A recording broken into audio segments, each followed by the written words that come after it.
আজকে আমরা যাব বাওয়ার্চি নেক্সট ক্যাফেতে।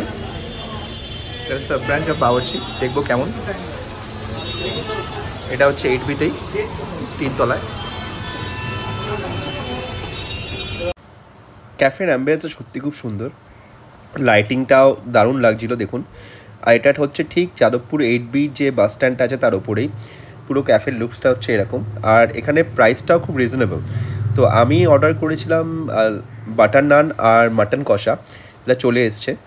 মাটন কষাটা নিয়েছিল 300 আর বাটার নানটা নিয়েছিল 50 রুপিস, 350। দেখুন সাইজটাও খুব বড় আর বাটারও ভরে ভরে ছিল। তো একটাই বাটার নান নিয়েছিলাম, আমি হালকা ফুলকাই খাচ্ছিলাম। সো দেখুন যথেষ্ট ভালো কোয়ালিটি, বড় আছে। আর মাটন কষাটাও প্রেজেন্টিংটাও খুব ভালো ছিল। আর 4 পিস মাটন দিয়েছিল, মাটনের পিসগুলো যথেষ্ট বড় সুন্দর। আর আমি বলবো খুব রিজনেবল প্রাইস, 300 রুপিস। আর প্রাইসটাকে পুরো জাস্টিফাইড করে। খেতেও খুব ভালো ছিল, খুব একটা ঝোলঝোলও ছিল না। আর মাটনটাও খুবই টেস্টি ছিল আর সফটও ছিল। সো ডেফিনেটলি অন্য আইটেমগুলোও খাওয়া যেতে পারে। এখানে আমি শর্টেও দিয়েছি একটা স্যুপের ব্যাপারে, এর আগে একটা স্যুপও খেয়েছিলাম এখানে এদিনকেই। তো দেখতে পারেন, দেখুন মটনটা খুবই সফট। সো ডেফিনেটলি আপনারা এসে খেতে পারেন এখানে। আর অ্যাম্বিয়েন্সটা সত্যি খুব সুন্দর। এখানে হুক্কা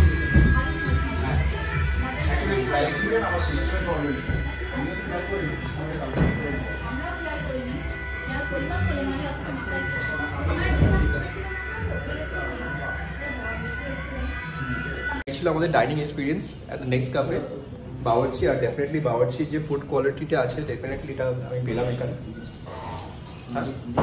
দ্য নেক্সট ক্যাফে। আর দাদা তো এখানে আছে, দাদার নাম কি? আমার নাম চিরঞ্জিত। ওকে, চিরঞ্জিত দা এখানে আছে অলওয়েজ, খুব ভালো সাজেস্ট করেছে যে খাবারগুলো। আর we had a very good experience. তো আপনারা যখনই আসবেন, ইটস হাইলি সাজেস্টেড, 8B'র সামনে। খুব ভালো জায়গা, খুব ভালো অ্যাম্বিয়েন্স। অবভিয়াসলি প্রত্যেকে আসবেন এবং স্যারের চ্যানেলটা সাবস্ক্রাইব করবেন এবং লাইক করবেন। Definitely, thank you. আমি তো জানি আমি ট্রু রিভিউ দিই, যেটা খাই, যেটা এক্সপিরিয়েন্স করি সেটাই বলি। Thank you.